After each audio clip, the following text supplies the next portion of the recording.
Isang paalala, ang video na ito ay ayon lamang sa aking sariling pananaliksik. Hindi ko nais na pilitin ang sino man na maniwala sa videong inyong matutunghayan. Kung hindi kayo kumbinsido sa mga impormasyon at taliwas ang inyong paniniwala sa kaalamang aking ilalahad, maaari kayong gumawa ng sarili ninyong pagsisiyasat para sa inyong kakontentuhan. Ang videong ito ay gabay lamang sa mas malalim na kaalaman at pag-intindi at hindi gawa ng isang profesional. Naniniwala ako na malaya tayong magbigay ng opinyon at suhestyon bilang malayang mamamayan ng Pilipinas. Maraming salamat po. Patuloy pa rin ang tila paniningil ni Inang Kalikasan sa China. Ilang araw na din itong hinahagupit ng malakas na buhos ng ulan na nagdala ng matinding pagbaha sa maraming lugar sa bansa. May mga residential area ang nagmistulang mga lawa ngayon dahil sa tindi ng buhos ng ulan. Ang ilang mga lugar sa bansa na hindi gaanong binabaha noon, sa taong ito, naging mas maaga na nga ang pagbuhos ng ulan, binaha din ang mga karaniwang lugar sa China na hindi binabaha noon. Ilang mga main road na din ang kinailangang isara dahil sa mga landslide at pagkasira ng mga ito. Maraming mga residente na din ang inilikas habang ilan pa sa mga ito ang mas pinili na lamang na manatili sa kanilang mga tahanan. Kung ang ilang mga residential area ay nagmimistulang mga lawa ngayon, may ilan ding mga makasaysayang lugar sa bansa ang hindi din pinalagpas ng hagupit ng kalikasan. Ang mga makasaysayang lugar sa China na noon ay dinarayo ng mga turista, ngayon ay hindi na halos makilala at matagal-tagal pang panahon ang gugugulin bago ito bumalik sa dati nitong ganda. Ang pagbaha sa mga kabahayan ay mas pinapalala pa ngayon ng pagbubukas ng mga karagdagang floodgates ng ilan sa mga pangunahing dam ng bansa. Umabot na kasi sa kritikal na level ang tubig ng ilan sa mga dam na kung hindi magbubukas ng karagdagang mga floodgates ay baka magiba ang mga ito at mas malalang pinsala pa ang ihatid nito sa publiko. Subalit habang tumatagal ay mas lumalala pa ang nagaganap na pagbaha sa China. Bukod din sa mga dam, kalsada at mga bahay, ilan din sa mga pangunahing tulay ng bansa ang unti-unti nang nawawasak ng malakas na pagbaha.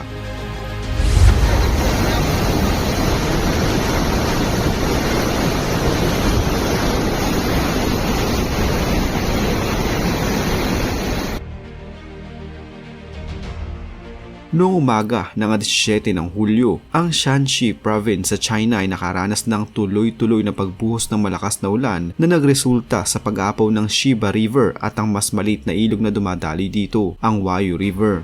Itinaas ng Meteorological Observatory ang rainstorm warning signal sa red bilang pagtugon na din sa lala ng kanilang nararanasang malalang sama ng panahon. Ang malakas na buhos ng ulan sa nasabing lugar ay nagdulot ng malawakang pagbaha sa iba't ibang bahagi nito.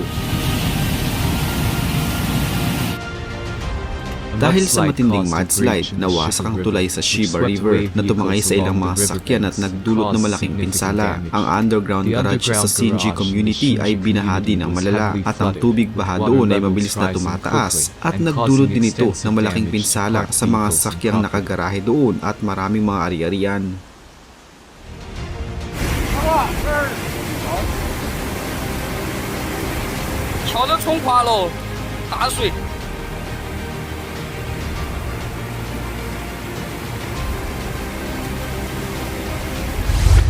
Maraming mga bahagi ng lugar ang balot sa putik na mula pa din sa ilog na nagpahirap sa ruta ng transportasyon at mas nagpalala pa sa sitwasyon. Ang matinding pagbaha ay naging malaki ang pinsala sa mga gusali at kabahayan na syempre ang pinakaapektado ay ang mga taong nakatira dito at ang mga may-ari ng mga ito.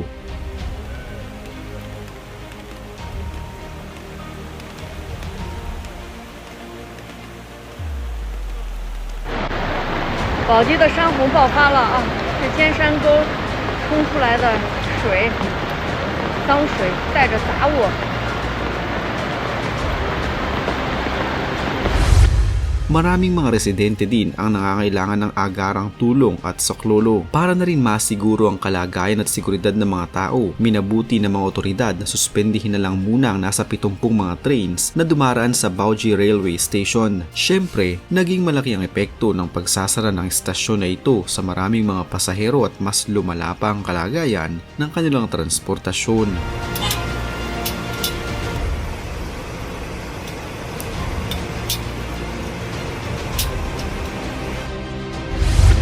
Ang lokal na otoridad ay nakapag-evacuate na ng nasa 800 mga kabahayan na suma total ay nasa 1,289 na mga tao ang nasa mas ligtas na lugar ngayon. Nakahanda na din ang kanilang mga emergency centers upang maging pansamantalang matutuluyan ng mga nasalanta ng baha.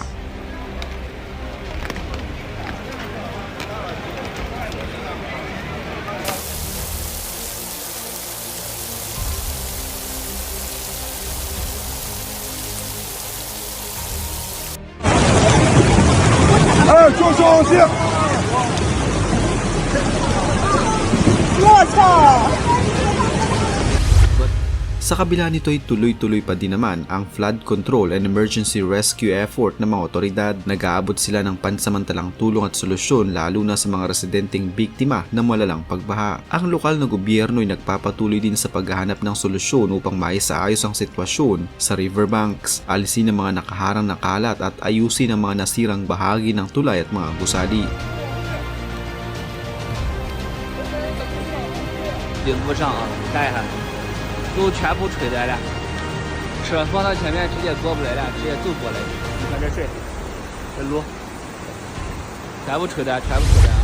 Samantala, sa Henan Province naman, isang maliit na bayan na nakaranas ng matinding buhos ng ulan na kung tutusin, ang tubig ulan na bubuhos sa isang buong taon ay bumuhos sa kanila ng isang araw lamang. Ang malalang sama ng panahon na bumugbog sa ilang lugar sa southern China, ngayon ay lumipat at nanalasa naman ito sa central at northern province ng bansa na nagdulot ng malalang pagulan, landslide, mudslide at pagkawasak ng ilang mga residential areas at mga infrastruktura.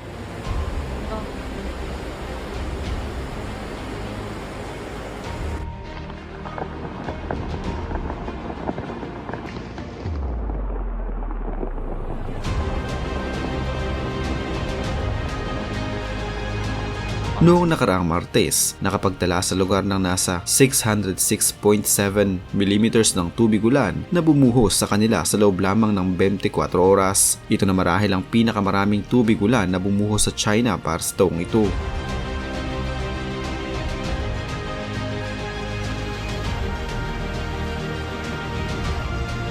看到没有，屋里全过水了，挨着床。哎呀，我的天！咦，慢慢掉。哎呀，这水大得很下呢。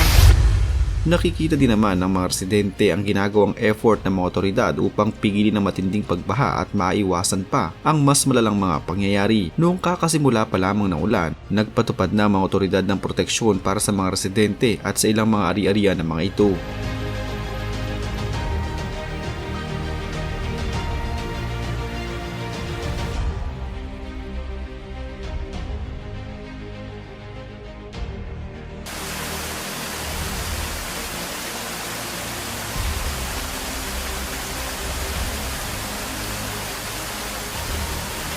说待会儿屋里水跟外边路上一样的高，把台上全部淹完，当水管60公分也全部淹没完。 Ilan pang mga lugar sa China ang mas piniling isarapan samantala ang mga train lines nila noon pang Martes matapos makatanggap ng early warning dahil sa nananalasang bagyo na maaaring magdulot ng malalang pagbaha. Inilagay din ng mga otoridad ang northern region ng China sa high alert noon pang Lunes. Habang ilan pa sa mga ahensya ng kanilang gobyerno ang naghahanap ng solusyon dahil sa malakas na buhos ng ulan at mga landslide.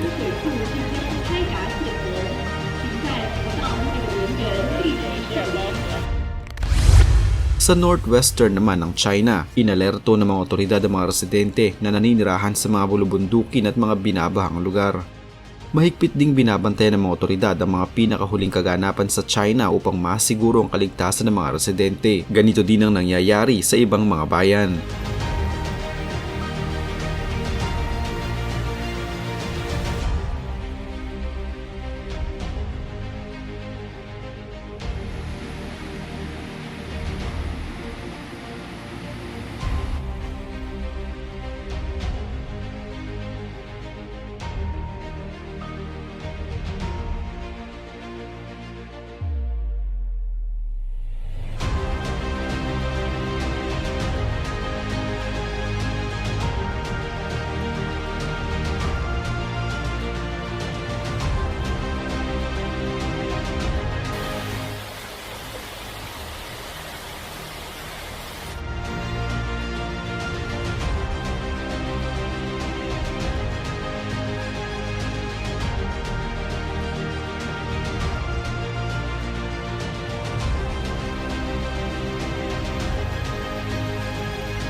小。